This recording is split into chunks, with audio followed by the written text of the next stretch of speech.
Quand j'avais 6 ans, la première fois que papa m'emmena au cinéma, moi je trouvais ça plus palpitant que n'importe quoi. Il y avait sur l'écran des drôles de gars, des moustachus, des fiers à bras, des qui s'entretuent chaque fois qu'ils trouvent un cheveu dans le plat. Bonjour, bonsoir à tous et bienvenue pour ce nouvel épisode de Vidéo Club, ton podcast préféré qui parle de cinéma, qui en parle en bien, qui en parle en mal, mais en tout cas qui en parle, et ça c'est le plus important. Après ces 2 semaines d'euphorie cinéphilique, le Festival de Cannes s'est terminé la semaine passée en couronnant quelques heureux élus et laissant bredouille certains et certaines. Cette fin de festival sonne donc évidemment la fin de cette petite parenthèse d'idylle pour beaucoup et laisse place à une profonde redescente de dopamine, un crash émotionnel et un manque que nous sommes heureux de venir compenser avec ma chère comparse Théa pour ce nouvel épisode de Vidéo Club. Salut Théa. Yo, oui, on a... Quel entrain. Et oui, on a un poids sur les épaules, ma chère Théa.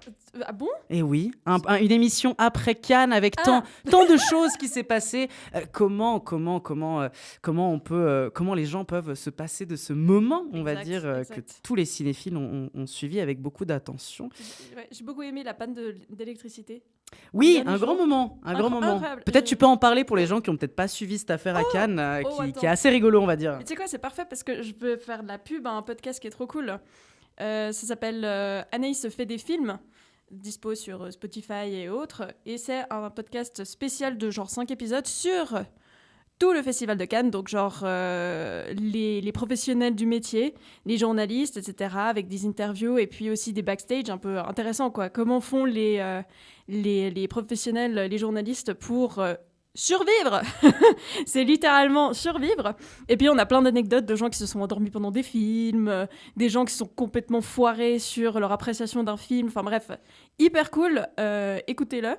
Et du coup, dans ce podcast, elle a, le dernier jour, elle fait partie des gens qui ont été victimes de cette coupure d'électricité. Et c'était un peu la S, parce que c'était toute après la un région. Masta Orage en plus de ça, si je me rappelle bien. Ouais. Et puis, du coup, moi, j'essayais d'imaginer, genre, toutes les stars hollywoodiennes qui étaient là, tu sais, ou tous les gens qui ont rien à foutre à Cannes, mais qui viennent juste pour se pavaner sur le tapis rouge. Ça devait être tellement drôle de les voir paniquer en mode « Putain, j'ai plus de wifi !» Ça devait être un moment d'anthologie, je ne peux que te l'accorder. C'est magnifique. En tout cas, après cette petite recommandation qui fait toujours plaisir, une reco en début d'émission, qu'est-ce que ce n'est pas beau cette affaire. Bref, aujourd'hui, on a une petite sélection bien chargée, d'ailleurs une sélection bien cannoise aussi, il faut le dire, avec tout d'abord le film d'ouverture de Cannes des méchants bureaucrates dans l'univers andersien, une mort plutôt farceuse, un face-à-face entre 2 époques lointaines, et en toute fin d'émission, on aura évidemment la carte blanche de la semaine sur 3 petits Suisses en voyage en Afghanistan, lors peut-être des pires moments qu'on aurait pu aller à cet endroit, il est vrai. Bref, commençons directement en entrant dans le cœur du sujet. On va vous parler évidemment du film qui a fait l'ouverture du Festival de Cannes de cette année. On vous en parlait dans la dernière émission, on a pu le voir et c'est Partir un jour. Donne-moi ton cœur, baby, ton corps, baby. Donne-moi ton bon vieux funk, ton rock, baby, ta soul, baby. Chante avec moi, je veux une femme like you. Pour m'emmener au bout du monde, une femme like you. Yeah. Partir un jour, c'est le premier film de Amélie Bonin qui du coup a fait l'ouverture du Festival de Cannes de cette année. Un film qui est issu tout simplement du court-métrage de cette même réalisatrice qui avait réalisé un court-métrage en 2021. En fait, c'était à peu près dans le même principe du long-métrage qui a été diffusé à Cannes. On retrouve dans le casting notamment Juliette Armanet et Bastien Bouillon qui prennent, on va dire, les 2 premiers rôles, on va dire, du film. Théa, je te donne peut-être directement la parole. On a vu ensemble le film, on l'a vu, mais je sais que toi, il t'a plutôt touché, on pourrait dire d'une certaine manière. Oui, il m'a fait pat-pat sur la tête. Il t'a fait pat-pat sur la tête. Déjà, je trouve ça assez formidable, voire même miraculeux, qu'une rom-com passe comme film d'ouverture à Cannes. Déjà, c'est un sous-genre qui est tellement mal vu parce que c'est un genre pour femmes. Alors du coup, forcément, c'est comme la littérature de Jane Austen, quoi. C'est pas la vraie littérature, donc ça, c'est pas du vrai cinéma, quoi. Ça parle de bons petits sentiments. Celui-là, en plus, je tiens quand même à préciser, c'est à peu près le même scénario que les téléfilms allemands de 45 minutes qui passent sur la RTS le jeudi après-midi. C'est vraiment la meuf qui retourne dans son bled natal et puis confrontation entre société rurale et puis parisienne. Enfin, c'est vraiment, mais c'est d'un cliché absolu. Et ce que j'aime bien dans cette façon de renverser ce cliché, c'est que c'est un film qui est plutôt contemporain dans ses thèmes abordés. Et surtout, je m'y attendais pas du tout. Je savais pas du tout que c'était une comédie romantique musicale.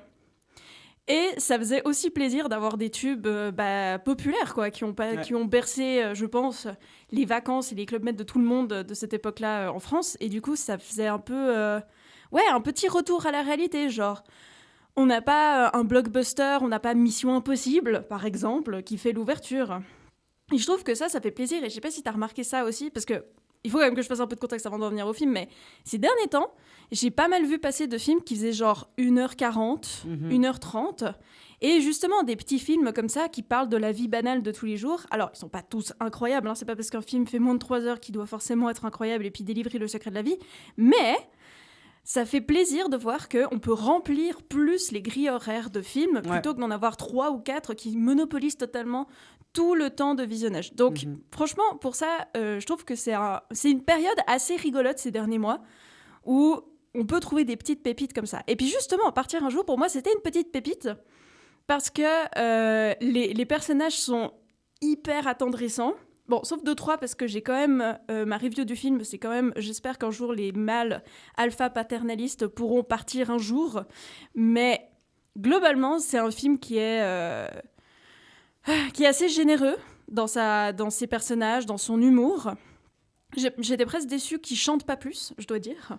Ouais, ça on y reviendra un petit peu sur cette question du chant, parce qu'il y a une vraie réflexion sur la qualité du chant qu'on peut retrouver dans le film qui pose quand même un petit peu question, je pense. Et puis aussi sur l'utilisation, parce que les comédies romantiques musicales, enfin bref, les comédies musicales, c'est quand même très codifié, blablabla. Bref.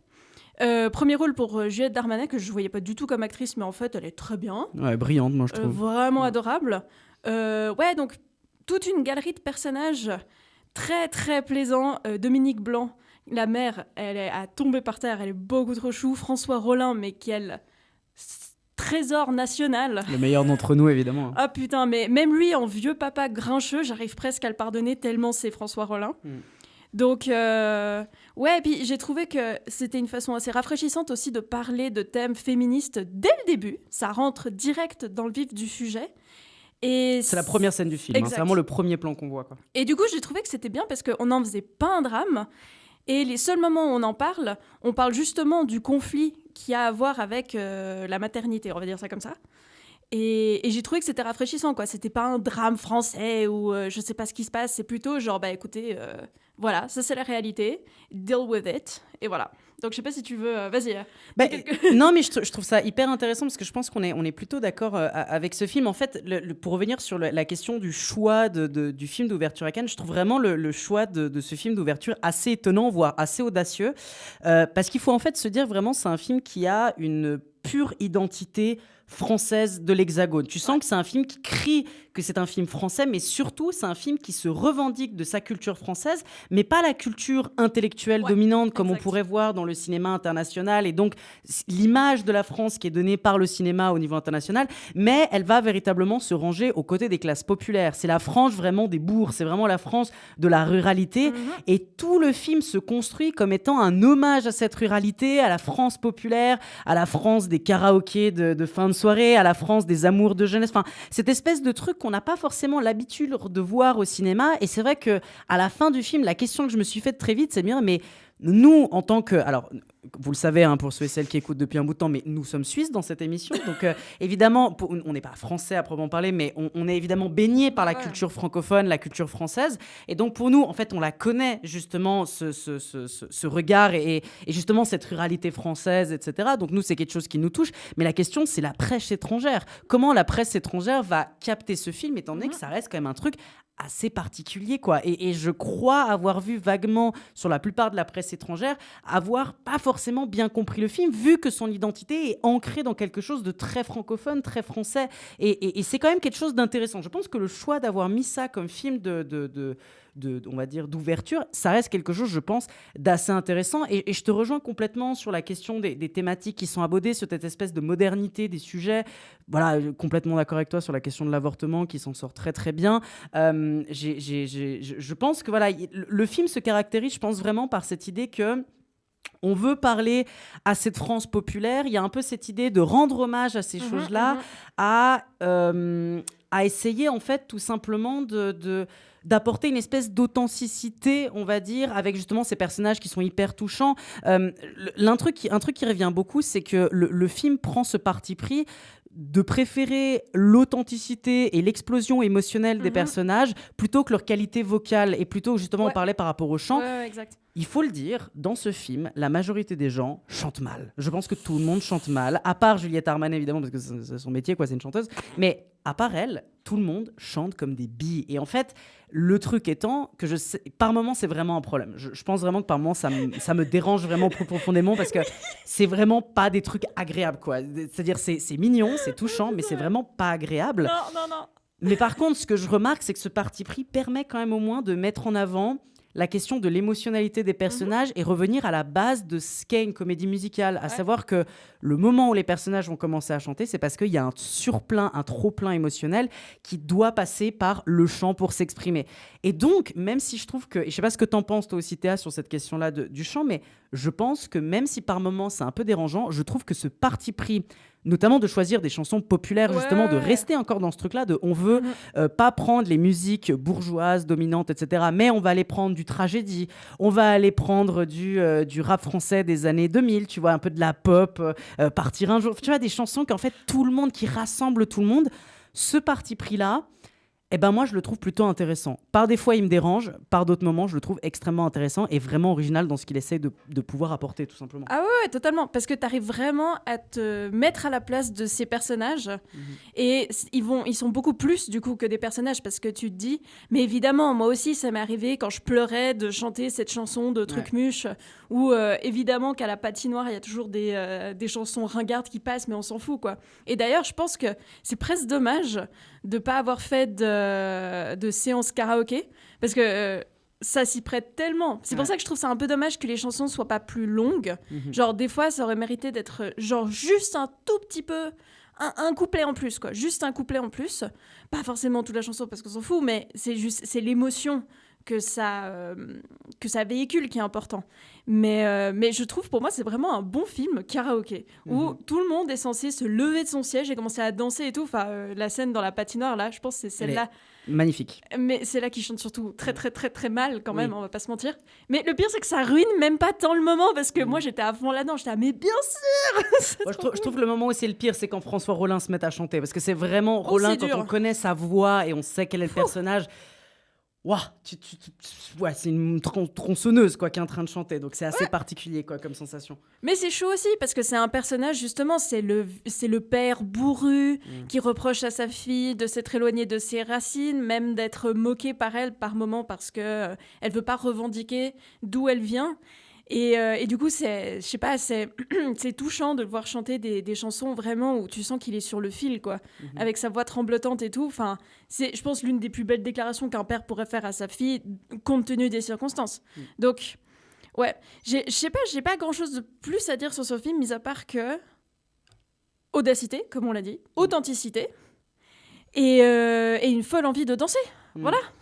Je suis d'accord, et je pense rajouter juste 2 petits trucs. Déjà, on peut revenir sur le fait que, en tout cas moi je le vois comme un film extrêmement tendre, extrêmement touchant, réussissant à vraiment te capter, parce qu'il y a vraiment ce truc assez important dans le film, à savoir que on va parler des amours de jeunesse perdus et comment ces amours de jeunesse perdus ont une influence sur ta vie future, et comment même dans ton présent, cet amour-là, d'une certaine manière, t'as été influencé par... Enfin, en tout cas, ta situation actuelle est influencée par les amours que tu n'as jamais pu, entre guillemets, consommer, on pourrait dire d'une certaine manière. Et c'est cette espèce de tendresse nostalgique, mais qui en même temps a un rapport à embrasser et à un amour du présent, tu vois, qui tombe pas dans cette espèce de c'était mieux avant, j'aurais dû être dans le passé, etc.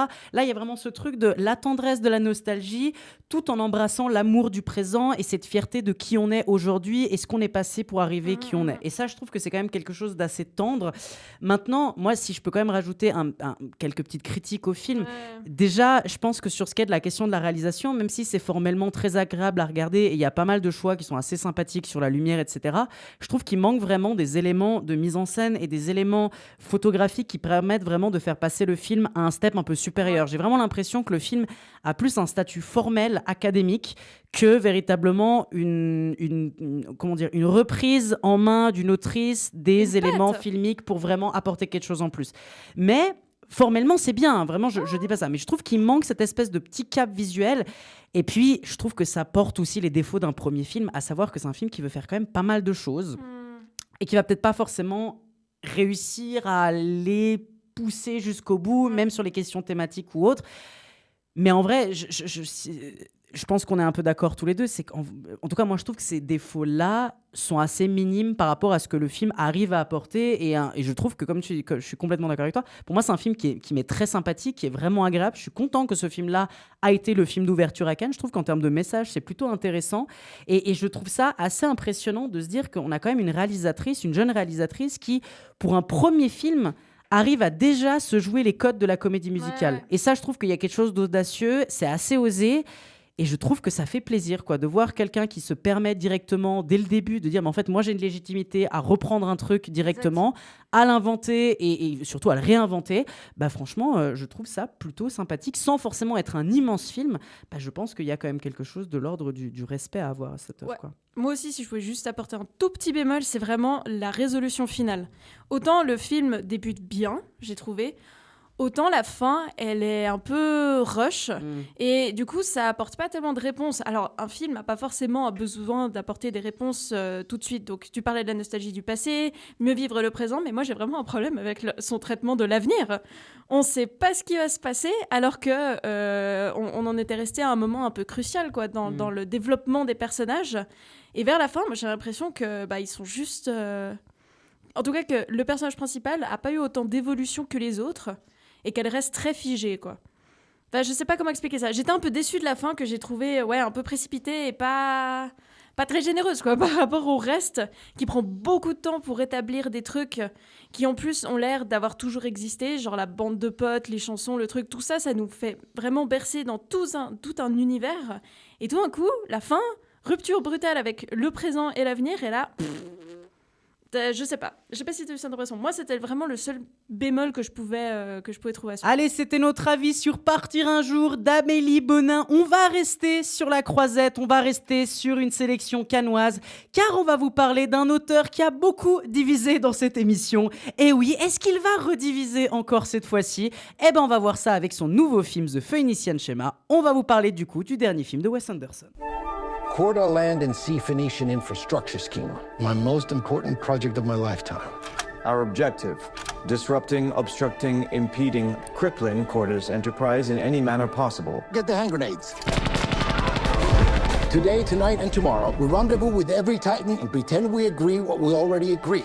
But in fact, we don't. The Phoenician Schema de Wes Anderson est donc le film en compétition officielle du maître de la symétrie, du maître de la carte postale, du maître de la photographie. Bref, comme je vous ai dit en introduction, un auteur qui a beaucoup divisé dans l'émission depuis pas mal de temps, entre justement les grands détracteurs, entre les personnes qui le soutiennent plus. Et c'est un auteur qui, même dans la presse, a souvent été critiqué, justement, peut-être surtout ces dernières années, dans la direction où ce monsieur prenait dans sa carrière. Bref, il nous revient avec un casting comme à notre habitude XXL, et la question c'est qui n'est pas dans son casting, parce qu'on retrouve du Benicio del Toro, du Mia Tremblay, Tom Hanks, Matthew Amalric, Jeffrey White, Scarlett Johansson, Hope Davis, William Dafoe, Bill Murray, Benedict Cumberbatch, Charlotte Gainsbourg. Bref, il y a du kilos de tonnes d'acteurs et actrices de partout, c'est du grand n'importe quoi.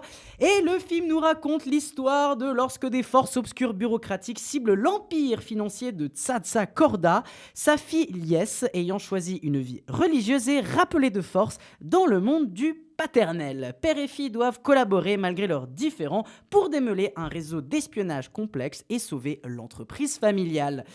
Nous sommes du coup tous les deux à l'avoir vu avec Théa. Je vais me permettre du coup, cette fois-ci, de commencer et de dire un petit peu qu'est-ce que j'en pense de ce nouveau Wes Anderson. Alors, vous savez que dans cette émission, moi je suis plutôt quelqu'un qui a tendance à défendre Wes Anderson dans cette idée où j'accepte de reconnaître pas mal de critiques qui peuvent lui être faites, mais je continue à penser qu'en termes d'auteur plastique et en termes vraiment d'auteur de visuel, ça reste l'un des très très grands. Et c'était un film que j'attendais depuis aussi un peu de temps, évidemment, comme tous les films de Wes Anderson qui sortent, hein, j'avoue, je suis toujours assez pris par cela, et je reste toujours assez curieux de on va dire, la direction qu'il essaye de prendre. Et j'avoue que là, j'étais plutôt surpris par ce Phoenician Sinion, pas forcément dans un bon sens, car même si le film, il est dans la droite continuité du cinéma de Wes Anderson, et pas en même temps, je trouve que le film prend une direction légèrement différente dans son cinéma. En fait, je trouve que par rapport à ses autres films, et notamment ses derniers autres films, que ça soit The Friend Dispatch ou Asteroid City, je trouve qu'on est dans une forme de narration beaucoup plus abstraite, beaucoup plus étrange, et je dirais même peut-être plus compliquée à cerner par instant, notamment par un travail justement de montage ou justement par l'apparition de certaines scènes un peu particulier. Je dirais qu'il y a vraiment ce rapport à une certaine noirceur, je pourrais dire, je trouve. En tout cas, je vois dans ce film une certaine froideur, noirceur qui s'en dégage un peu plus par rapport à son cinéma qui a tendance à être beaucoup plus drôle, beaucoup plus à la légère, beaucoup plus comique, on pourrait dire, d'une certaine manière. Là, évidemment, il y a beaucoup de scènes de comédie d'une certaine manière, mais très vite, par exemple, dès le début du film, une des premières choses qu'on voit du film, c'est un mec qui se fait couper en deux par une explosion. Et je pense que ce moment-là est assez symptomatique de l'ambiance que va être dans tout le film, à savoir, même si on est dans ce décor carte postale féerique de Wes Anderson, on va être dans, je trouve, une œuvre plus noire, plus glauque, plus terre-à-terre, plus matérielle presque, on pourrait dire, que dans un rapport un peu plus féerique qu'on a tendance à trouver dans le réalisateur. Et j'avoue que on est encore dans des aspirations clairement thématiques du réalisateur, hein, un peu ces rapports de combat social, de romantisme révolutionnaire, du rapport à la famille, du rapport à la richesse, blablabla.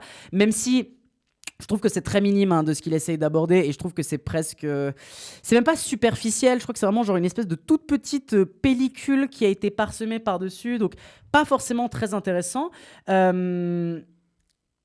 Mais j'avoue que tous ces partis pris, qui sont du coup, je trouve, un peu différents de ce qu'on trouve dans son cinéma, et ce qui a été beaucoup demandé, hein, par beaucoup de personnes, j'avoue que moi, ces partis pris, ils me prennent pas. Et je trouve que la direction qui est prise me touche pas personnellement par rapport au reste de son cinéma. J'avoue que par exemple le concept de base du film me prend pas du tout, et donc en fait je reste assez éloigné d'une certaine manière du film, parce que le concept est tout bête, hein, c'est de vous dire que, et c'est pas un spoil de dire ça, mais le concept est juste, on prend deux personnages, donc qui sont du coup le personnage de ce riche, de ce grand bourgeois et sa fille, et en gros l'idée c'est qu'ils vont aller se balader d'un chantier à l'autre pour essayer de renégocier des contrats, on pourrait dire sans forcément entrer dans les détails, et du coup on passe d'un endroit à l'autre avec une panoplie d'acteurs qu'on va voir passer l'un après l'autre devant la caméra, et j'avoue que moi je reste assez extérieur à tout ça en fait, je reste complètement extérieur à tout ça, ça me touche pas forcément, je trouve que le concept me prend moins,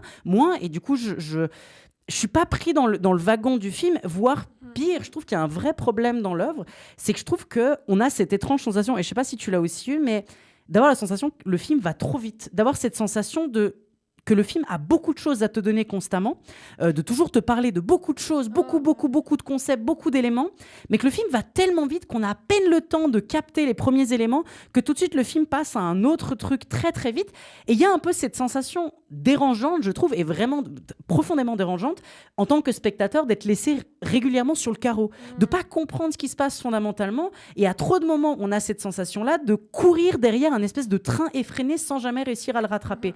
Et je trouve que cette difficulté à suivre cette espèce de surrichesse qui peut être intéressant, il y a beaucoup de choses dans le film, mais cette surrichesse qui dégouline mais qu'on n'arrive pas à tout capter, je trouve que c'est vraiment quelque chose qui, moi, m'embête un peu, en tout cas me laisse un peu de marbre. Maintenant, avant de te laisser tout de suite la parole, Théa, je pense que quand même... Je reste quand même je considère que le film m'est quand même sympathique malgré ce problème-là, du fait que le film me prend moins. parce qu'évidemment, visuellement, on est toujours dans du grand travail d'orfèvre et je pense que dans le travail de l'image visuellement, c'est juste magnifique. C'est-à-dire, on est toujours sur une construction du cadre aussi parfaite et millimétrée. On est toujours sur une mise en scène qui est toujours aussi belle, inventive et remplie de propositions filmiques tout au long du récit. On est sur une colorimétrie que je trouve toujours aussi léchée, aussi travaillée, parfaitement soignée. Enfin, malgré le fait que le concept en lui-même et la direction que le film prend ne me touche personnellement pas tellement ou beaucoup moins, je reste toujours autant fascinée par ce que je vois à l'écran pendant à peu près 2 heures de film. Et il me semble que le film fait à peu près 2 heures ou 1 heure. Voilà. Disons que le film continue à me prendre et en plus de ça, je trouve que la panoplie d'acteurs est ultra riche. Alors le vrai problème, c'est qu'évidemment, ils sont sous-exploités au possible. On les voit apparaître 2 secondes et en réalité, la construction des personnages, on s'en branle complètement parce qu'en fait, des personnages apparaissent peut-être 5 minutes grand max, sauf une scène de fin où tout d'un coup, il saigne un truc. Bref. C'est un peu ces différents éléments-là qui fait que je me dis que c'est une œuvre qui, pour moi, est quand même réussie de Wes Anderson, qui va dans la continuité de son cinéma, mais qui, moi, personnellement, me laisse vraiment beaucoup plus sur le côté que nombreux de ses films. Je pourrais quand même dire, d'une certaine manière, qu'il y a une certaine de déception par rapport à ce que je pouvais m'attendre et par rapport à d'autres trucs que, moi, me plaidaient dans son cinéma. Mais possiblement, et après, peut-être tu me diras ce que t'en penses, toi, Théa, car je sais que t'es un peu plus critique envers Wes Anderson, mais je pense que peut-être c'est un film qui va rattraper certaines personnes s'étant éloignées de son cinéma ou s'étant détournées de son cinéma en ayant des critiques assez pertinentes, je dis pas. Peut-être que c'est un film qui va rattraper ces gens-là. En tout cas, je pense que c'est aussi un film qui va laisser des gens sur le carreau et c'est complètement mon cas. Ouais, je te suis pas mal dans ta critique. Alors oui, je vais être un poil plus négative, on va dire, sur certains points, parce que effectivement, moi, ça fait plusieurs films que j'attends plus rien de Wes Anderson. J'ai compris que jamais il allait faire autre chose que ce à quoi il nous avait habitués. Du coup, là, j'ai quand même été un peu surprise. Typique la scène d'ouverture, là, où ça commence par tout d'un coup du gore dans Wes Anderson. Waouh! Et puis surtout, c'est un film qui, effectivement, est un peu plus cynique aussi sur sa façon de traiter des thèmes. Mais après, je suis d'accord avec toi. L'histoire en soi n'est pas hyper intéressante et ne permet pas non plus de développer des personnages très complexes, étant donné qu'ils passent effectivement d'un endroit à un autre sans se poser trop de questions et que, mis à part le gros milliardaire là, les autres, ils n'ont pas l'air de remettre vachement en question tout ce qu'il raconte. Donc en fait, c'est lui qui lead tout le film. On ne sait pas qui c'est, on ne comprend rien à son caractère, mis à part que c'est un grand gars qui a beaucoup de thunes et qui a été dans 250 000 aventures, etc., etc. Pour moi, c'est vraiment un conte pour enfants, mais un conte pour enfants qui est ultra mal raconté dans le scénario, parce que c'est un peu... Pour moi, c'est vraiment l'affaire juste d'une mauvaise compréhension de ce qu'est un scénario. Là, on n'arrête pas de faire et. Il n'y a jamais de mais. Le seul mais, c'est quand tu arrives à la fin, puis même encore, il est résolu en 30 secondes et tu le voyais venir gros comme une maison. Donc, je trouve que c'est pas un film qui... Et la résolution, c'est un Cumberbatch avec une barbe. Ouais, voilà, exactement. C'est vraiment ce truc, quoi. Non, mon Dieu. Non, mais quelle honte, ce truc. Puis, du coup, déjà... Moi, je le trouve fantastique. Moi, j'adore l'image de ce truc, quoi. Le Cumberbatch barbu complètement taré, j'adore. Moi, j'ai beaucoup aimé leur fight. Tout ça, là, c'est assez rigolo, mais bon. Alors du coup, déjà, pour moi, le scénario ne fonctionne pas du tout, parce qu'il nous raconte pas du tout une histoire. Ensuite, les personnages, comme tu as dit, alors on va prendre que les principaux, quoi. Mais même les principaux sont absolument pas caractérisés au-delà de leur simple existence, ce que je trouve être quand même drôlement problématique, parce que ça fait quand même un bon moment qui nous fait ça. Mais c'est ce que j'aimais bien dans The Grand Budapest Hotel, c'est qu'il prenait le temps vraiment d'accorder un tout petit peu de background à chaque personnage. Donc, il faisait moins token. Pour moi, vraiment, le problème de The Finishing Scheme, encore plus que The French Dispatch. The French Dispatch, je sais qu'il y a beaucoup de gens qui l'ont pas du tout aimé. Je suis un peu neutre là-dessus. Mais dans celui-là, il y a encore plus de gens que d'habitude. Et c'est vraiment le bingo. T'as l'impression que c'est des stagiaires dans une immense boîte par laquelle il faut absolument passer pour dire que c'est bon, t'as bossé dans ta vie, quoi. Et c'est juste pas possible. Je comprends pas comment les gens acceptent encore de tourner avec lui juste pour être réduit à homme barbu numéro 1. Ouais, de fou. Enfin, moi, c'est quelque chose que je trouve très perturbant parce que... Et c'est un peu la critique générale que je fais à Wes Anderson, mais pour moi, j'ai vraiment l'impression que c'est un gars qui vit dans sa tête avec ses petites constructions fantaisistes du monde actuel, voire même juste l'histoire qui s'est véritablement passée. et que ça n'intéresse pas tellement de savoir ce que d'autres personnes pourraient en dire ou comment les autres personnes l'ont vécu. Et pour moi, l'un de mes gros problèmes avec ce film, c'est qu'il romantise totalement des gangsters, des milliardaires qui se jouent de la santé, de la vie de personnes. Genre, c'est cynique, mais en même temps, c'est pas critique de ce cynisme. Et je trouve que ça se voit encore plus dans celui-là, parce qu'on traite de sujets quand même importants, et pourtant, il s'en fout totalement. Et ça, ajouté au fait que, je suis désolée, mais le jour où dans son casting principal, il y aura enfin quelqu'un d'un peu plus étranger que Benicio del Toro ou machin chose là, qui jouait dans The Grand Budapest Hotel, puis qu'ils seront pas là pour jouer le token de service, là on commence à parler. Et puis c'est pareil, les personnages principaux féminins, mais je crois qu'à chaque fois je dis ça, quoi. Mais là c'est une catastrophe. Ah ouais, Scarlett Johansson, c'est vraiment réduit à une catchphrase, quoi. C'est vraiment réduit à un mariage et c'est ciao, quoi. Ah non, mais j'ai jamais vu ça. Puis c'est vraiment juste pour dire elle était là, quoi. Bon, alors Mia Stapleton, elle est très cool aussi. Je trouve qu'elle s'en sort très bien avec ce qu'on lui donne à jouer. Hein. Ça c'est un autre problème. Mais en vrai, tout ce que je voulais dire quand je sortais de ce film, c'était alors ouais, mon gars, j'ai vu, t'as tenté des trucs que t'avais pour l'instant pas trop tenté dans cette version-là de ton cinéma, parce que tout au début, c'était pas totalement à ce point-là une maison de poupée symétrique. Ouais. Il y avait quand même un chouïa plus de crédibilité dans ce qu'il nous montrait. Là, vraiment, pour moi, c'est figé. C'est une maison de poupée. Il change juste les costumes de ces poupées.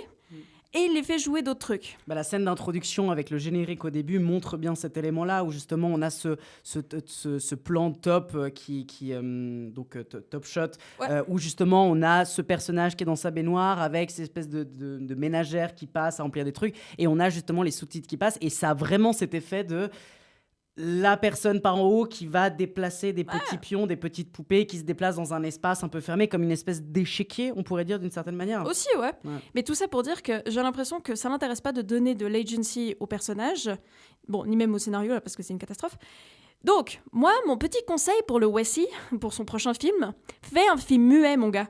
Aide-toi des images, bon Dieu. Un film, c'est censé être visuellement compréhensible. Là, c'est ce que tu disais. Il nous dégueule dessus de mots. Moi, au bout d'un moment, j'en ai eu tellement marre. J'écoutais il est même bavard. plus. C'est un film assez bavard. Mais en plus, c'est insupportable parce qu'il nous dit même pas des trucs intéressants. Il nous dit rien. On n'apprend rien des personnages. Tout ce qu'on a, c'est des discussions sur la hausse du pétrole, sur des contrats, des trucs. Enfin, ça n'a aucun sens. On s'en fout de tout ça, quoi. C'est qui ces gens? Pourquoi ils sont là? Quelle est leur vie? C'est ça qui est intéressant, je trouve.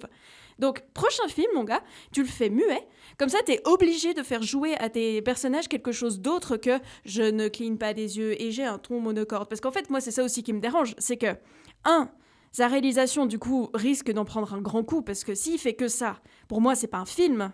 Le film, il est censé te parler visuellement. Et puis justement, comme il est tellement bon pour construire des univers auquel on croit, parce que même si je traite ça de maison de poupée, j'y crois quand même à cet univers. Pour moi, il est tangible. Mais fais sans quelque chose, enfin, c'est pas possible. Donc, voilà, déjà ça. Et en plus, ça en dit long sur ce qu'ils pensent des acteurs, parce que pour moi, c'est pas des cintres, les acteurs. C'est quand même censé être des gens qui véhiculent des émotions. Pas seulement en parlant, mais avec leurs expressions. Or là, ils ont tous les mêmes expressions. C'est insupportable. Ils pourraient te parler de ce qu'ils ont mangé à midi, la liste de leurs courses, ou vraiment le scénario, pour moi, ce serait exactement pareil. Et pour moi, ça, c'est vraiment hyper dommage. Et je peux pas appeler ça un film. Si tu t'en tiens à comment est-ce qu'on décrirait un film, pour moi, c'est pas ça.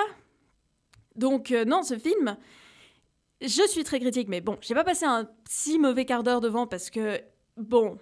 il te prend par la main et puis il te laisse pas tellement t'échapper, donc c'est pas comme si t'avais le temps de t'ennuyer, on va dire, mais il est pas très intéressant, le thème est pas très intéressant, le scénario est vraiment pas bon, les personnages sont pas hyper intéressants, donc la musique est cool, moi j'ai bien aimé la musique, en gros, voilà, et puis il y avait quelques scènes un peu de fulgurance parce que tout d'un coup t'avais l'impression qu'ils voulaient faire quelque chose de différent. Même le générique, moi j'aimais bien, ça changeait de couleur, ça ralentissait et tout. J'étais là, ah bah tiens, il a compris qu'on pouvait faire autre chose que des plans fixes. Ouais. Oh waouh. Moi mon problème c'est pas tellement le style Wes Anderson, c'est du coup ça le mène où d'avoir ce style-là. Et pour moi c'est pas pour faire des films et encore moins pour faire des bons films.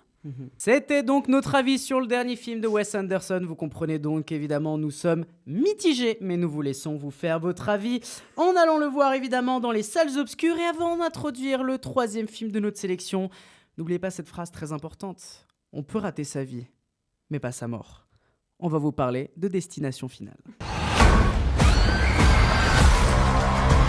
This book, it will show you everything you need to know to keep our family safe. It all started with Grandma. Death is coming for us because we were never supposed to exist. Watch out! Only by embracing death will it pass you by. Destination Finale Bloodline est donc le 6e opus de cette saga qui a débuté dans les années 2000, une saga d'une certaine manière un peu culte dans le cinéma d'horreur, d'une certaine manière. 14 ans après le 5e opus, et oui, ça a fait un bail, ça fait un sacré bail, un 5e opus qui est personnellement ignoble, je trouve, mais bref, c'était un autre débat, réalisé par Zach Lipovski et Adam B. Stein. J'ai donc pu voir le 6e opus de cette saga cultissime d'une certaine manière. Qu'est-ce que j'en ai pensé ? Bah écoutez, ça va être assez rapide. Déjà, je vous dis la vérité, je suis pas un très grand fan de la saga Destination Finale. Je la trouve... on va l'aborder juste après. Mais d'abord, parce qu'en fait, je pense que les défauts qu'on retrouve dans celui-là sont assez symptomatiques de ce que je n'aime pas tellement, on va dire, dans la saga. Mais qu'est-ce que ça donne Destination Finale Bloodline ? Eh bah, déjà... Première chose qui est évidente et claire, et je pense qui est un peu le gros point positif du film, c'est que c'est un film méchant, sadique et quand même assez drôle en soi. C'est vraiment un film qui a tendance à être particulièrement sadique, cruel et joué vraiment de manière assez violente avec ses personnages, avec une vraie tonalité plutôt humour noir et un espèce de cruauté un peu rigolote, on va dire d'une certaine manière. Voilà. C'est vraiment ce film qui a cette sensation de constamment vouloir faire du mal à ces personnages que tu vois à l'écran, mais de le faire avec le style, de le faire avec la manière, de le faire avec une espèce de jouissance d'une certaine manière, de torturer d'une certaine manière, vu qu'en fait c'est tout le concept du film, c'est que l'ennemi du film principal, c'est pas Jason ou le tueur d'Halloween, enfin bref, c'est pas Michael Myers, c'est pas Jason, c'est pas Chucky. Non, c'est la mort directement. Donc, tu comprends bien que déjà, dans cette perspective de Destination Finale, il y a déjà ce rapport-là de cette main au-dessus de toi qui est complètement impossible à berner parce que c'est la mort directement. Donc, personne ne peut s'en échapper. Et du coup, elle peut faire un peu ce qu'elle veut. Et il y a cette sensation... vraiment qui est excellente dans le film, je dois dire, c'est cette sensation de la mort constante, de cette sensation où on va continuellement dans des scènes tirer cet élastique jusqu'à ce que l'élastique va péter, et quand ça pète, donc la création de cette tension qui monte, et le moment où ça pète, bam, t'en as pour ton argent, t'en as plein dans la figure, ça t'explose d'une manière tellement forte que ça marche complètement en fait. Et tout le plaisir, je pense, du film repose sur justement ces scènes de mort qui sont déjà d'une part assez diversifiées, je trouve, alors un peu moins vers la fin du film, mais ça on y reviendra, mais qui sont vraiment divertissantes de fou. Et je pense que la scène du début, qui est en fait la scène le plus mise en avant dans la publicité, dans les trailers, etc., à savoir cette espèce de grande tour qui, sur l'image en tout cas les images de promotion, l'image, il y a une espèce de crâne en feu qui explose. Je vous dirai pas tout ce qui se passe dans cette tour, mais il y a beaucoup de choses qui se passent, qui est la scène d'introduction. Et le nombre de trucs qui se passent et la créativité et l'inventivité de comment la tension est posée constamment et le moment où cette tension pète d'un coup et le moment où ça part, là, ça t'explose, quoi. Ça explose, t'as de l'hémoglobine à balles, ça massacre dans tous les sens. Bref, c'est une scène qui est quand même assez forte et je pense que c'est ça que le film arrive à faire le mieux, c'est de réussir à mettre en place ces différents éléments qui, au moment venu, donc cette espèce, parce que le concept est vraiment de plein de petits éléments qui vont se passer pour qu'ensuite il y a un énorme drame qui arrive à la fin et donc souvent quelqu'un qui se fait découper en petits morceaux. Mais c'est par exemple ce truc de la vis qui va tomber du bâtiment, qui fait qu'à un moment donné, ce truc va se décrocher, qui va faire tomber un verre d'eau, qui va créer un court-circuit avec une machine. Bref, tout ça amène à la mort d'un personnage et... cette construction-là, elle est plutôt intéressante et je la trouve assez captivante. Dans ces moments-là, il y a vraiment des scènes qui marchent, qui sont implacables et il y a vraiment cette sensation beaucoup de films d'horreur, hein, mais vraiment cette sensation qui fait plaisir, où tu vois une scène où tu fais ouh, ouh, ça fait bobo. Et ce truc-là, c'est vraiment une réaction genre d'un naturel absolu, mais qui marche. Vraiment, ça marche sur toi. Tu vois quelqu'un qui se fait exploser en 4, et bah oui, ça marche, parce que la mise en scène réussit à faire ce truc-là. Maintenant, fini d'encenser le long métrage, il y a quand même des trucs qui vont pas, je pense, dedans. Et c'est que le fait, et je pense que c'est le problème principal du film, c'est que le film est quand même assez teubé. C'est quand même un film de gros teubé, et c'est pas très fut-fut. L'histoire est très conne, hein. Déjà, on va le poser clairement. L'histoire est conne et d'une banalité sans nom. C'est du vu et revu. On sent toutes les ficelles de narration, toutes les ficelles d'écriture qui sont derrière. En fait, je dirais même qu'on sait du début à la fin ce qui va se passer. On sait très bien que ça va pas bien se passer. Et en fait, c'est dans la continuité de tout ce que fait, on va dire, les destinations finales, à savoir qu'en termes d'écriture, c'est vraiment un truc de plouc. Parce que ça peut pas te prendre... Et je pense que c'est vraiment le gros défaut du film, c'est qu'en fait, mis à part les morts qui sont hyper captivantes et les mises à mort... Enfin, justement, ces mises à mort-là qui sont hyper captivantes. Et quand on sait qu'elles arrivent, là, on est pris par le film et tout d'un coup, on s'intéresse à ça et on se dit, bon, comment personnage B2 va se faire exploser la tête ? Et bien, mis à part ces moments-là, le reste de l'histoire, qui du coup représente évidemment 80% du film, c'est-à-dire 80% du film, c'est d'une certaine manière, bon, peut-être j'exagère un petit peu, mais en tout cas, une grosse partie du film, c'est l'enquête pour se dire comment on va faire pour survivre, ou en tout cas, comment les personnages vont survivre. En fait, le reste de l'histoire, on s'en fout. Le reste de l'histoire, on s'en fout et on s'ennuie. On s'ennuie vraiment profondément parce que les persos sont d'une nausée-free absolument totale, c'est-à-dire c'est vraiment personnage-fonction numéro 1. C'est-à-dire, vous avez tout, hein, c'est vraiment la jeune fille qui, en fait, le personnage principal, évidemment, qui a tout compris et qui, en fait, veut essayer de faire comprendre à sa famille qu'en fait, il y a un truc qui va pas. T'as celui qui croit pas, t'as le père hyper gentil, t'as le connard, voilà, tout simplement, le connard qui dit « Ah non, moi je suis trop drôle, je suis trop un rebelle, machin ». Tu vas avoir le jeune qui, en fait, est hyper proche de sa petite sœur, mais encore une fois, jamais développé. Enfin, c'est vraiment personnage-fonction sur personnage-fonction. Et... voilà, ça marche pas, en fait, ça marche vraiment pas. Et il y a plein de petits moments au fur et à mesure qui te font te dire que le film, plus en plus il avance, de moins en moins ça fonctionne. Je veux dire, ce truc-là de l'élastique qui justement pète, par moment ça marche pas parce qu'on sait que le personnage est d'une certaine manière protégé par le scénario, ou alors on n'a pas vraiment d'intensité pour tel ou tel truc. Le fait que au fur et à mesure qu'on avance dans le film, on a vraiment cette sensation que le film est rushé, c'est-à-dire il y a un moment donné, on arrive à 15 minutes avant la fin du film, il y a encore 3 personnages qui sont en vie. Le film, il va accélérer en se disant vite, il faut les massacrer avant qu'il y ait le générique de fin, parce que c'est pas possible. Et du coup, évidemment, le truc est rushé. Évidemment, vers la fin, les morts sont beaucoup moins intéressantes et on arrive à quelque chose de plutôt... de plutôt con, en fait. Et c'est vraiment, moi, personnellement, ce que j'ai toujours un peu reproché aux destinations finales. Et je reconnais clairement que les films ont des qualités. Encore une fois, je pense que ces films-là ont la qualité de, justement, créer des tensions, blablabla. Mais moi, je peux pas m'empêcher de voir ces films comme étant assez stupides mis à part ces morts, rester assez stupide, ennuyant, en fait, dans sa majorité de trucs. Et surtout, je pense que c'est le gros défaut du film, pour terminer, c'est que c'est de la putain de bouillie numérique, quoi. C'est-à-dire, je comprends bien que l'intensité, des fois, des mises à mort est intéressante, mais ce que je veux dire, c'est que le problème, c'est qu'on a une sensation claire de ces mises à mort-là, de ces explosions d'hémoglobine, machin. On sent que c'est de la bouillie numérique. On sent que c'est de l'informatique pure et simple, et on perd ce côté à la matérialité. On sent que ce qu'on voit est une mise à mort qui est complètement fausse, et qu'en plus c'est d'une artificialité absolument totale.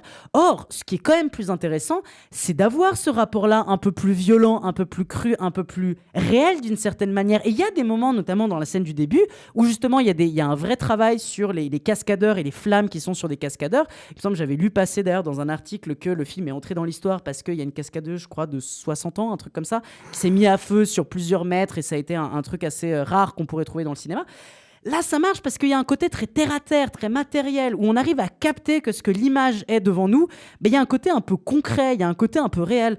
Réel, on s'entend, mais voilà, vous avez compris qu'il y a un peu ce rapport-là, beaucoup plus matériel. Or là, la majorité du film est basée sur de la pure bouillie numérique, du pur travail informatique d'ordinateur, et je trouve vraiment que malheureusement, ça donne un certain écart avec le film. Je trouve que ça crée une certaine distance entre le spectateur et les mises à mort qu'on voit, qui, même si elles sont très impressionnantes, manquent vraiment de ce rapport-là, de quelque chose de concret, de quelque chose qui vraiment t'apporterait dans ta sensation de ces forces de meurtre que tu vois à l'écran, quelque chose d'un peu plus concret, quelque chose qui te raccroche beaucoup plus à une certaine réalité, qui aurait un sentiment beaucoup plus fort en toi.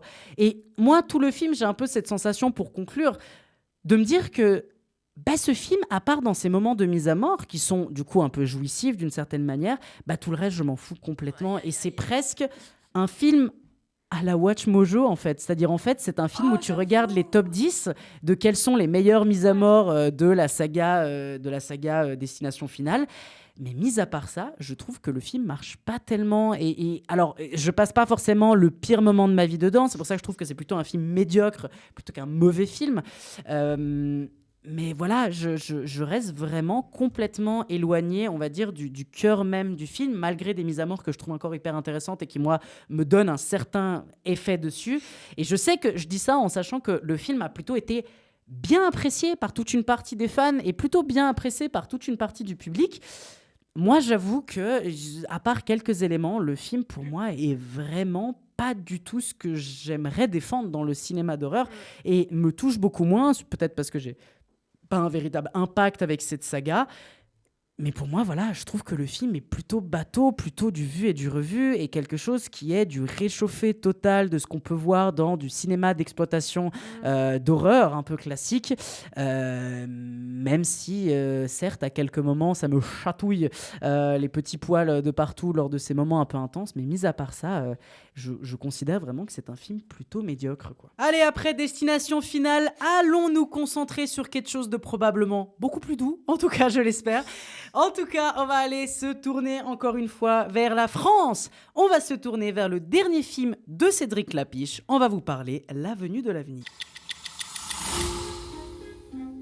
Je veux aller à Paris, Gaspard. J'ai besoin de savoir qui est ma maman. Tu l'as pas vue depuis combien de temps, ta mère ? 20 ans. Pourquoi vous voulez quitter le Havre ? Tout se passe à Paris maintenant.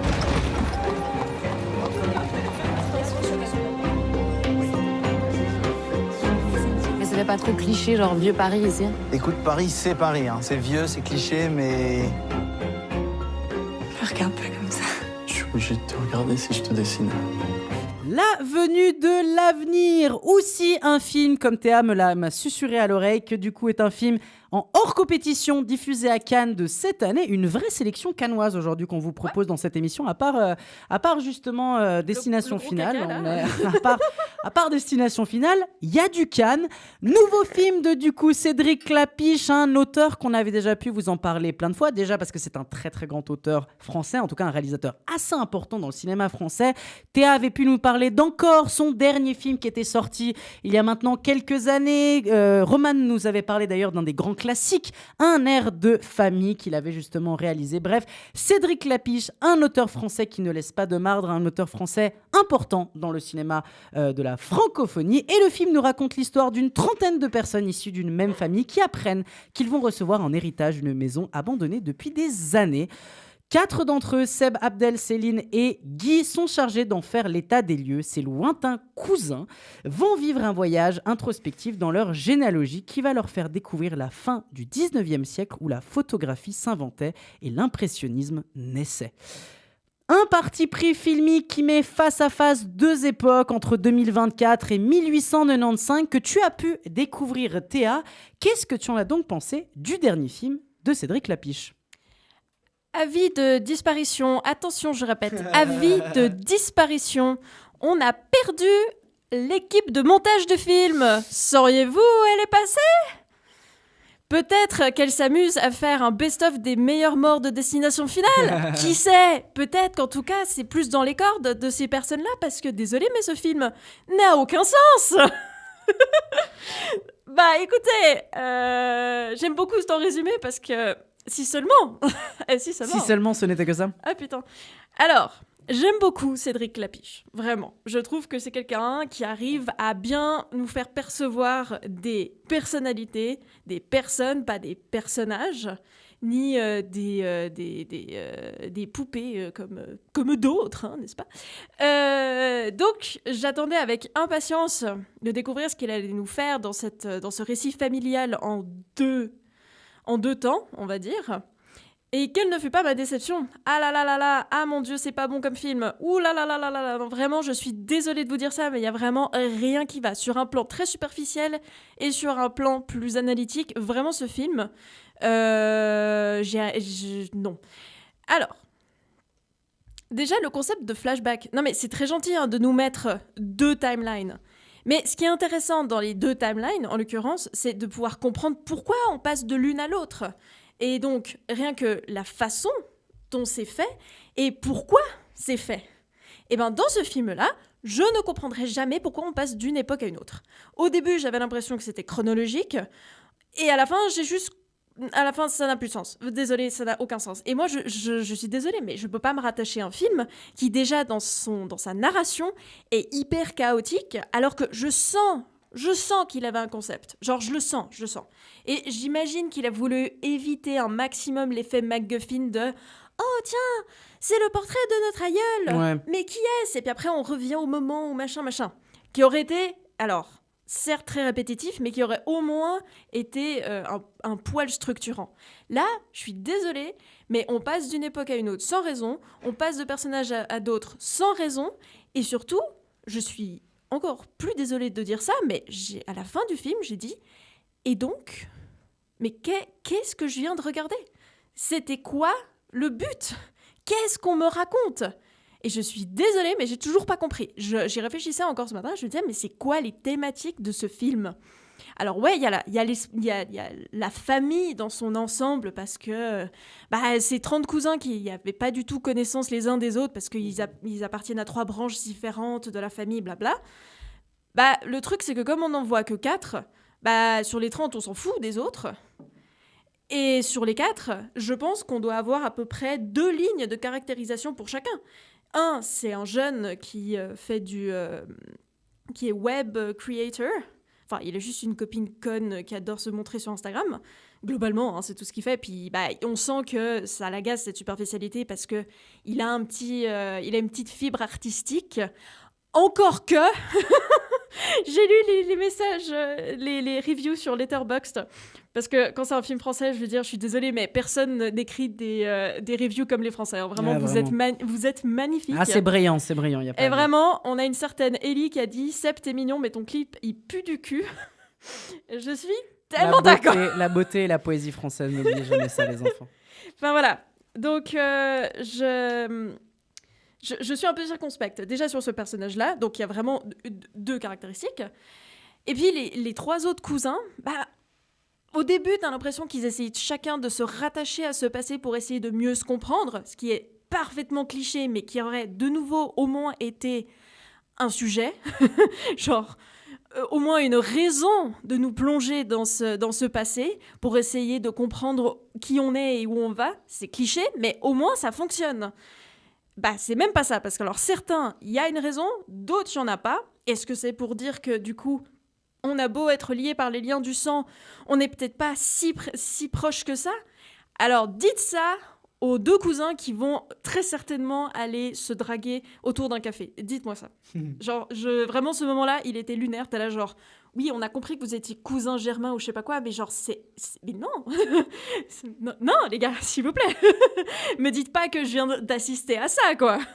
Enfin, ce film, c'est vraiment un concept hyper simple à traiter, qui aurait pu être chiant, mais c'est Clapiche, c'est jamais chiant.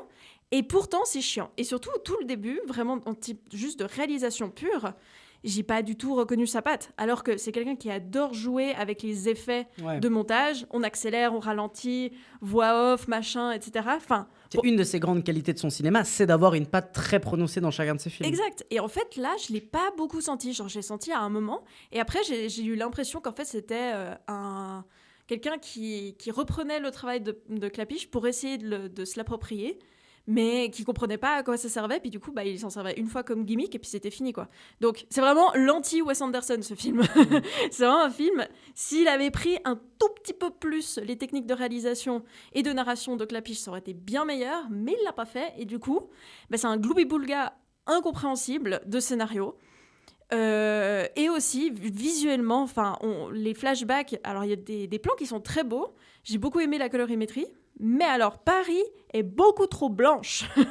c'est vraiment, t'as l'impression que c'est que des images de synthèse, et j'en sais rien de si c'est des reconstitutions ou pas, mais rien que le fait que je me pose la question, pour moi c'est un peu problématique, parce que ça manque un peu de texture, et puis oui, évidemment, au milieu de Paris, avant, on avait des champs, pas des voitures, ou je sais pas quoi, puis t'as là, genre, sérieusement on en vient à ce genre de considération. Et le truc, c'est que ils nous montrent des trucs dont on ne parle pas. Donc, on sait même pas si c'est des vraies thématiques, ou si c'est juste des petits clins d'œil, ou juste de la reconstitution historique.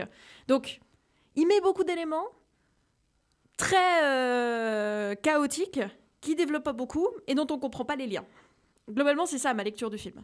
Donc, ça rend le processus de visionnage beaucoup plus compliqué parce que tu sais jamais à quoi t'attendre et surtout, tu sais jamais où ils veulent en venir avec leurs séquences. Il y a une séquence qui était drôle pendant 2 secondes, je crois, où les cousins, donc ils retournent dans leur maison, là, et ils prennent de l'ayahuasca. Puis j'étais là, genre, c'est tellement un truc de boomer de faire ça. Genre, c'est tellement ridicule. C'est comme si on était en 1850 et qu'ils se faisaient tirer les cartes de tarot, quoi. Genre, bref, et du coup, ils prennent de l'ayahuasca, puis ils ont une grosse démence collective, qui en fait n'est pas collective, mais en fait si, mais pas. Enfin, déjà rien que là, c'est fucked up. Puis c'est rigolo, 30 secondes, et après, t'es là, genre, oui, puis du coup, ça servait à quoi de nous dire tout ça? Parce que, alors, le pire, c'est que dans ce film, on découvre des éléments au fur et à mesure, un peu comme une enquête. D'ailleurs, c'est les pires enquêteurs de tous les temps, ces 4 cousins. Genre. Scooby Gang, ils sont meilleurs. Ils te matent 2 photos. Tu cites les vrais. Ils te matent 2 photos et ils sont capables de se gourer dans l'ordre des 2. Ils sont vraiment nuls à chier. Ils n'ont aucun esprit de déduction, c'est affolant. Et puis surtout, tu sens qu'ils savent pas pourquoi ils sont là, ni ce qu'ils vont faire de cette maison, parce que, évidemment, parce que sinon c'est pas drôle le 21e siècle. Oui, c'est une petite maison de merde, mais elle est dans une immense propriété. Et en l'occurrence, le maire du village, le méchant maire du village, il veut la raser pour mettre un parking. Et c'est tellement peu subtil la façon dont c'est dit. Genre, tu sens qu'il y a des effets quand même un peu juste exprès, quoi. Juste fait exprès pour déclencher des choses. Sauf qu'ils sont jamais résolus. Moi, je pensais vraiment que c'était un film à MacGuffin, mais au moins les MacGuffin, à un moment ou à un autre, tu reviens dessus. Là, c'est un film qui te lance des trucs et ils sont jamais résolus non plus. Donc, immense frustration. Pourtant, il dure 2 heures. Donc, en 2 heures, tu t'imagines qu'il aurait pu se passer quelque chose. Mais en fait, c'est très frustrant. Puis, à un moment, on fait une découverte, genre, incroyable, qui implique quelque chose d'assez historique. Et ils s'en battent les couilles. Genre... C'est comme si je te dis, demain, toi, tu découvres qu'en fait, ton arrière-grand-père, c'était le Tché. Ah oui! Et tout ce qui t'intéresse, c'est, du coup, on va vendre sa pipe aux enchères, quoi. Ça... Et t'es là, genre, mais quoi? Non. En l'occurrence... non, tu vends ses pantoufles, c'est ridicule, quoi. C'est logique. Son petit truc pour brocher sa Bien sûr, ça coûte beaucoup plus cher, voyons. Non, mais... Et du coup, ils ignorent des trucs hyper importants. Ils passent beaucoup trop de temps sur des aspects, mais totalement triviaux, qui ne font pas avancer l'histoire ni les personnages, en tant que personne. Enfin, c'est une catastrophe. Et puis, de nouveau, tu dis, tu parlais dans le synopsis de nouveau. J'aurais bien aimé que ce synopsis ce soit un reflet de la réalité, mais ça l'est pas du tout. La découverte de la photographie et la peinture. Alors ouais, il y a un petit choc des cultures à un moment, parce qu'en fait, donc l'aïeule, Adèle... Faut vraiment qu'on arrête d'appeler les gens Adèle. Moi, ça me saoule. Là, genre, il y en a trop d'Adèle. Bref. Alors là, il faut aller discuter avec les parents des gens qui les ont créés, ces petites personnes, parce que je pense que nous, on va pas pouvoir faire grand-chose. Ça suffit, quoi. Ça suffit. Donc, on a cette Adèle, Suzanne Lindon, pas mauvaise. J'avais peur que ce soit un film entièrement basé sur des Nippo Babies, mais en fait, ça va. Genre, ils sont pas dingues. Suzanne Lindon, la sœur. La sœur. La sœur. La sœur, la fille. Et puis, il y a Vasily Schneier aussi. Après, il y a Vincent McCain qui, du coup, est toujours le chouchou, mais bon, ça, voilà. Ouais, mais il joue vraiment le cousin flippant, pour le coup. Donc, non. Enfin bref, donc quand elle débarque à Paris, la petite rurale, etc., elle fait la rencontre sur un bateau d'un peintre et d'un photographe qui sont potes et puis qui ont le même âge qu'elle, genre une vingtaine d'années, etc. Et ils doivent avoir genre cette discussion pendant 30 secondes de « Ouais, ben en fait, la photo, tu feras jamais rien de mieux parce que ça capte tellement de détails, c'est hyper précis. Ouais, mais la peinture, tu vois, c'est tellement plus... on parle de l'impressionnisme, typiquement, donc c'est plus sur les émotions, je sais pas quoi, enfin, la photographie aussi, en fait. Comment dire, j'ai l'impression qu'ils défendent leur team de façon assez abominable, donc ce débat n'a pas lieu d'être et ce débat n'a pas lieu tout court. Donc on se pose même pas la question. Et donc c'est un film qui est très frustrant, parce que moi je m'attendais à une fresque épique mais marrante, et au lieu de ça, c'est un truc de bric et de broc, sans résolution, sans lien, sans structure à laquelle se rattacher un tant soit peu pour comprendre où veut nous emmener le film. Et je suis désolée, mais je m'en fous de ce qui se passe à la fin. Genre, à la fin, on sait toujours pas s'ils vont revendre leur maison ou pas. Et puis la conclusion, c'est « Ah là là, la famille !» Mais non, on les connaît pas, ces 30 débiles. Ils sont devant leurs ordi, on leur a jamais adressé la parole, on sait même pas comment ils s'appellent. Tu peux pas dire que c'est ça ta conclusion, quoi. Enfin... Donc, non, inintéressant possible. Et puis alors, pour revenir sur les commentaires Letterboxd, il y a quand même quelqu'un qui a réussi à dire « Un film avec Pomme, et vous la faites finir avec un homme, ça va ou bien ?» Est-ce qu'on peut dire que c'est sur cette phrase que ça conclut parce que c'est parfait. Allez, c'est sur ce commentaire Letterboxd, vive la francophonie, qu'est-ce qu'on vous aime les utilisateurs de Letterboxd français, franchement, cœur sur vous, amour éternel sur vous, continuez, je vous en supplie, vous nous faites si rire. Bref, c'est avec ce petit commentaire que nous terminons notre sélection du jour. Et avant de passer à la carte blanche de la semaine, on vous invite évidemment à nous suivre sur tous les réseaux sociaux de Vidéo Club pour être tenu au courant de toutes les sorties, évidemment, de tous les concours qu'on organise. D'ailleurs, petit teasing, bientôt, il y a quelque chose qui se prépare, qui arrive. Disons qu'on vous laisse pas tout seul on vous laisse un petit sucre avant de partir pendant les vacances d'été. Bref, suivez-nous sur tous les réseaux sociaux et surtout, n'oubliez pas de partager un maximum le podcast autour de vous. Ça fait plaisir de mettre 5 étoiles sur toutes les plateformes de podcast sur lesquelles vous nous écoutez. En plus, soyez en passant, on continue à s'élargir car nous sommes actuellement disponibles maintenant sur Radio Vostok. Et oui, une web radio que vous pouvez du coup nous écouter donc sur leur blogspot ou du coup, sur leur plateforme de podcast à eux. Ça fait plaisir. Donc, Vidéo Club s'étend dans toutes tes oreilles, dans les oreilles du monde entier. Vous êtes de plus en plus nombreux à nous écouter, on voit un peu les stats régulièrement et franchement, ça fait plaisir, ça donne le smile.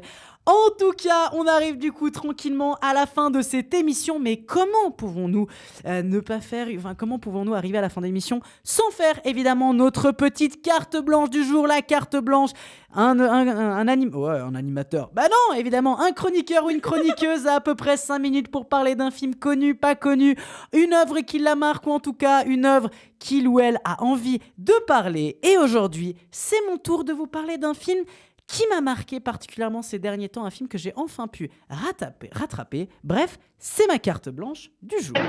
Oh, c'est la carte blanche, je n'ai d'ailleurs accepté qu'à cette condition. Alors, avant de commencer cette petite carte blanche, je vais quand même avoir besoin de vous donner un peu de contexte de comment j'ai pu voir ce film. En fait, il faut vous dire que comment on fonctionne dans l'émission, on a du coup un planning, on a une conduite qu'on essaie de... Je donne des tips de backstage, qu'est-ce qu'il fait, comment on crée évidemment l'émission. Non, mais en fait, on a du coup une conduite qu'on se transmet avec du coup Roman, Lorenzo et Théa, avec du coup les différents films qu'on va voir pour la prochaine émission. Et vous n'êtes évidemment pas sans savoir qu'il y a beaucoup de films qui sortent par semaine, par mercredi. Il y a beaucoup de trucs. Et malheureusement, selon un peu les programmes, selon les timings aussi de chacun et selon tout simplement l'actualité cinématographique, on est malheureusement obligé de faire des choix des fois qui font mal, des choix qui sont cornéliens, je pourrais dire. Et malheureusement, il y a des films qui passent à la trappe. Et c'est le cas du film d'aujourd'hui que je vais vous parler, à savoir un film qui s'appelle Riverboom, qui est donc réalisé par Claude Betchol et surtout, mon Dieu, c'est un film 100% suisse, un film qui du coup n'est pas un film franco-suisse, ce n'est pas un film allemand-suisse, ce n'est pas un film italo-suisse, non, c'est un film 100% suisse.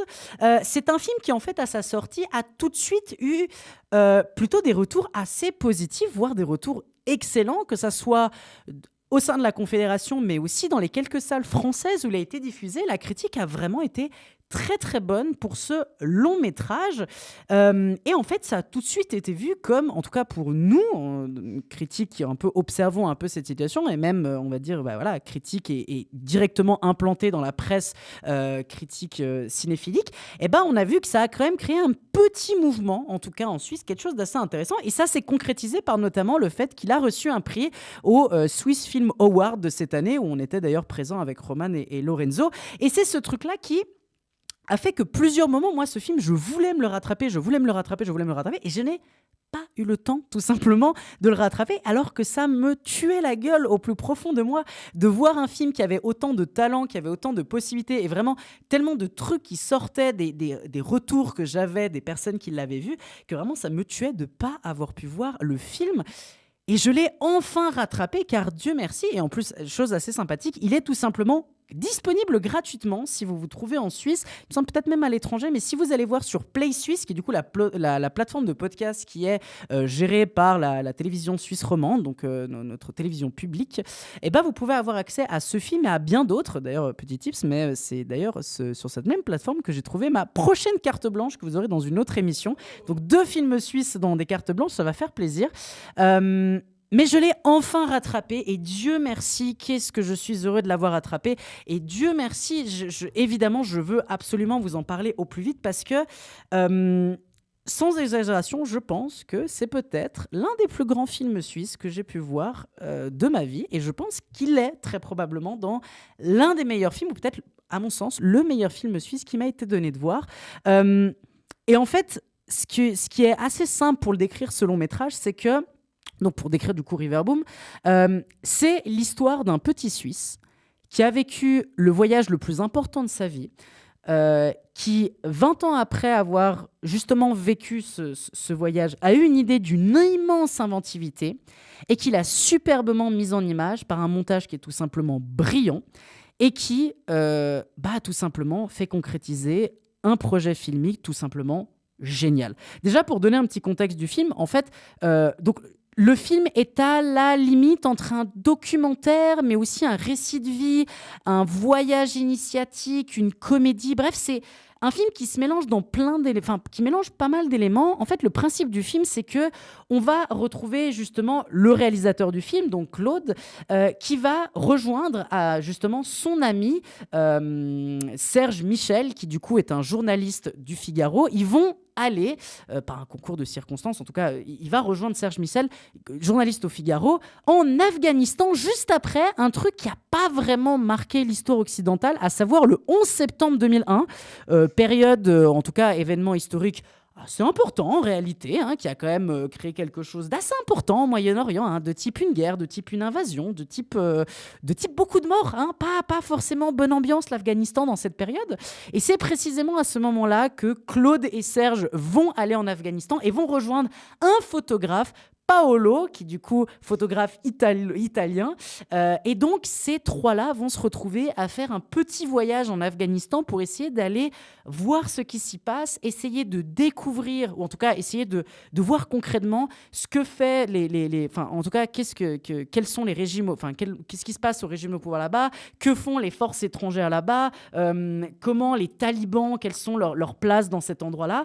Bref, il y a un peu de tout ça qui se mélange avec un voyage à Kaboul, plein d'endroits en tout cas qui est fait, en tout cas tout un voyage qui est effectué dans ce long métrage. Et en fait, déjà le principe même du film est assez intéressant, parce que c'est un film qui a mis près de 15 ans à se faire. C'est-à-dire ce voyage, il s'est effectué, si je me rappelle bien, du coup en début des années 2000, et on est en 2025. C'est-à-dire le film a pris 15 ans pour se faire en réalité. C'est juste assez dingue le travail qu'il a dû avoir là derrière.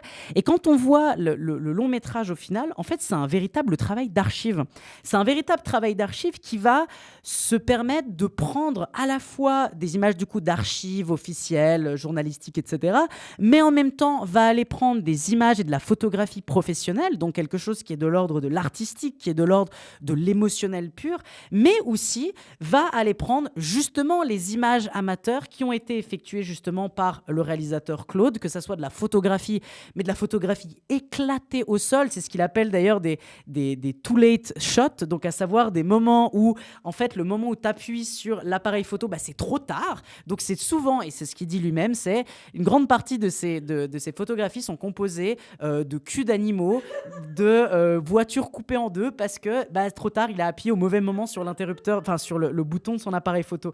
Il y a des trucs comme ça. Il va y avoir ce moment où il a justement une caméra, donc une grande partie de la totalité de la vidéo, en tout cas une très grande partie de la vidéo qu'on voit dans le long métrage, c'est lui qui filme. Et du coup, il y a ces moments absolument magistraux où, vu que le mec n'a jamais porté de caméra de sa vie, c'est-à-dire, il faut vraiment vous dire que c'est un mélange de personnages, donc ce 3 gars, entre le journaliste du Figaro qui est vraiment calé, machin, hyper, qu'on appelle directement un protestant féministe, qui est issu d'une mère féministe, protestant, calviniste, genevois, machin, hyper calé, hyper droit, presque un peu timide socialement. Avec ensuite Paolo, ce photographe italien qui est complètement dans l'explosion, qui est complètement dans un délire hyper émotionnel, machin, un peu rentre-dedans. Et puis à la fin, on a Claude qui lui-même se décrit presque comme un tocard, quoi, d'une certaine manière, qui est complètement à l'ouest, qui se dit « Mais moi, j'ai jamais tenu une caméra de ma vie, je vais aller filmer ça. » Il trouve une caméra au hasard et puis bam, il filme son truc. Et l'une des premières scènes du film qui est juste absolument magistrale, c'est la caméra qui filme un endroit, il n'y a pas de son. Et lui, il dit... Si vous pensez qu'on est sur la Lune, eh bien non, c'est juste que c'est la première fois que je tiens une caméra de ma vie et je ne savais pas qu'il faut appuyer sur le bouton REC quand on appuie sur le bouton pour enregistrer la vidéo. Mais c'est génial, c'est juste génial et c'est ce mélange un peu de petits éléments qui fait que le film, alors déjà, est extrêmement drôle. Et puis pour revenir à l'utilisation de la documentation filmique, c'est en fait ce mélange-là entre ces archives, ces images pro, amateurs, des dessins, des cartes, tout ce truc-là qui est mélangé, qui fait qu'il y a une très très grande richesse visuelle dans le film. Et surtout, et je pense que c'est un immense point fort du film, c'est que le montage est brillantissime. Mélanger toute cette documentation, toutes ces images-là, c'est un casse-tête absolument incroyable. Et vraiment, je pense que le réussir à monter ce film de cette manière, c'était juste brillant. Brillant parce que déjà, formellement, c'est beau. C'est-à-dire la parfaite mise en place de scènes de cette manière-là, c'est génial. Ça fait vraiment plaisir à voir. Plein de trucs, en tout cas plein d'images mis bout à bout avec une espèce de fluidité totale. C'est juste fantastique. Mais en même temps, ces images, par le montage, sont porteuses d'une émotion très intense. Et il y a un véritable travail dans l'émotionnalité que le montage arrive à transmettre. Et c'est l'une des grandes qualités du film, c'est que c'est à la fois un film documentaire, donc c'est à la fois un film qui te donne des informations sur ce qui se passait à l'époque, d'essayer de montrer la situation de l'Afghanistan et de montrer qu'on est dans une période hyper chargée en termes de réalité et il va y avoir vraiment un rapport presque un peu politique, de parler de la lutte contre la drogue en Afghanistan à cette période-là. Ça va te montrer que c'est complètement catastrophique. Te montrer la précarité, te montrer les rapports de force qu'il y avait politiquement, te montrer à quel point les forces internationales et donc notamment les États-Unis, ils étaient à l'ouest. Mais qu'est-ce qu'ils étaient à l'ouest de ne même pas savoir qui était vraiment leur ennemi, machin. Tout le film arrive en plus avec du recul parce que ça fait plus de 20 ans que ce film a eu lieu, en tout cas que ces images sont filmées. Du coup, c'est génial parce qu'il y a quand même un recul sur ces situations du passé avec des gars qui étaient vraiment sur place à ce moment-là. Donc à la fois, le film a un rapport documentaire qui est juste génial, mais aussi, c'est un film qui, comme j'ai dit, est un récit de vie. Et donc, c'est là où on parle en fait de la question émotionnelle, c'est que le voyage qui est effectué par le personnage de Claude, c'est aussi un voyage, on va dire, personnel, car il a tout simplement, alors c'est pas directement un spoil, mais il vit quelque chose de très fort au niveau familial, quelque chose qui le touche au plus haut point, quelque chose qui le traumatise presque d'une certaine manière sur la question familiale. Et on sent dans tout le film qu'en fait, il porte justement cette boule, ce poids à la cheville familiale qui est très important pour lui.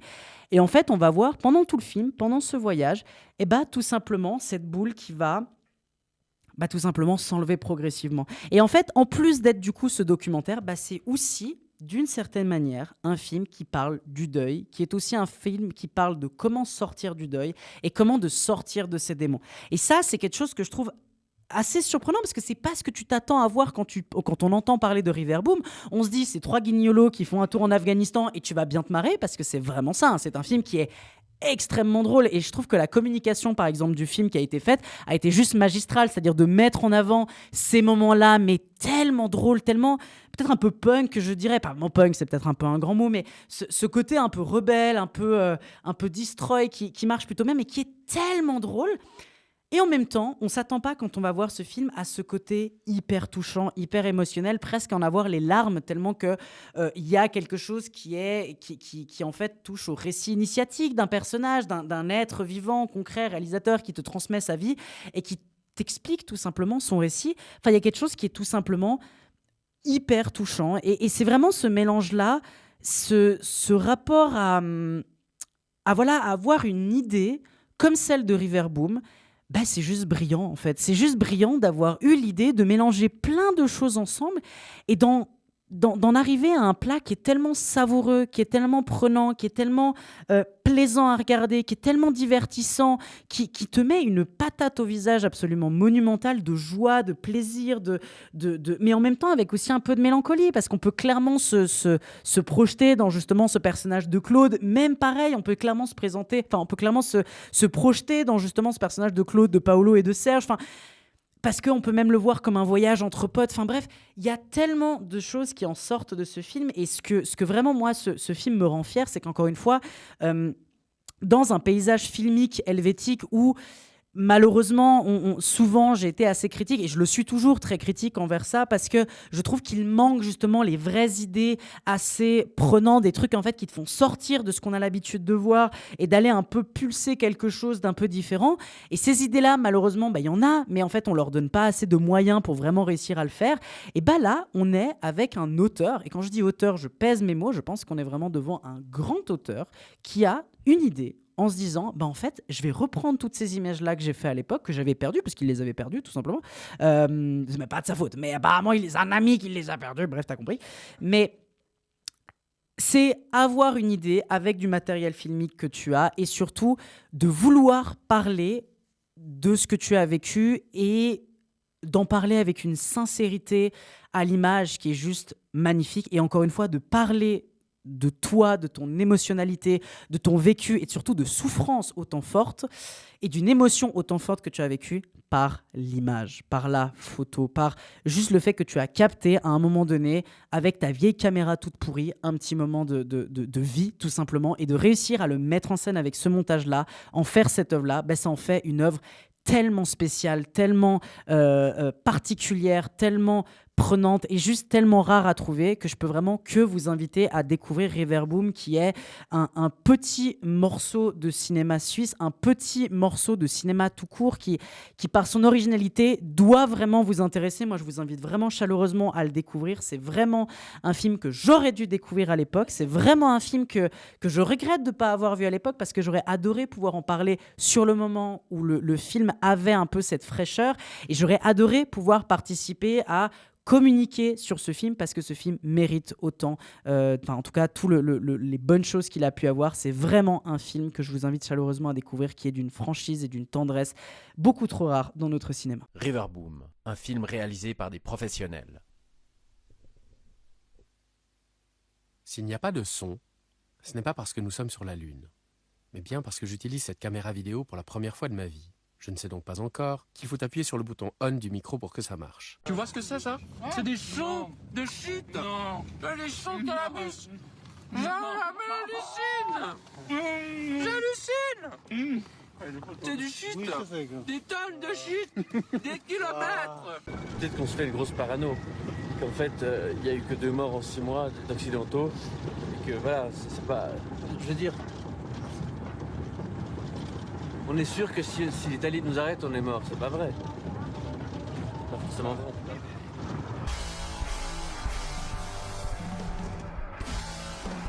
On arrive donc à la fin de cette émission. Un très très grand merci à toutes et à tous de nous avoir écoutés pour ce nouvel épisode de Vidéo Club. Je te donne évidemment la parole, Théa. Alors, comment a été cette petite émission ?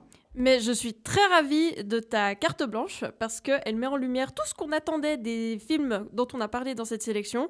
Et du coup, ça en fait un bon film de conclusion. Par contre, évidemment, je reviens avec ma recommandation éclair. Comme d'habitude. Regardez le film Slow. Ça vient de Lituanie. C'est très chou, c'est très tendre. C'est une Flo, tu dis ou slow? Slow. Oh, d'accord. Ouais, parce que je vais pas me risquer à prononcer le nom en lituanien. Hein.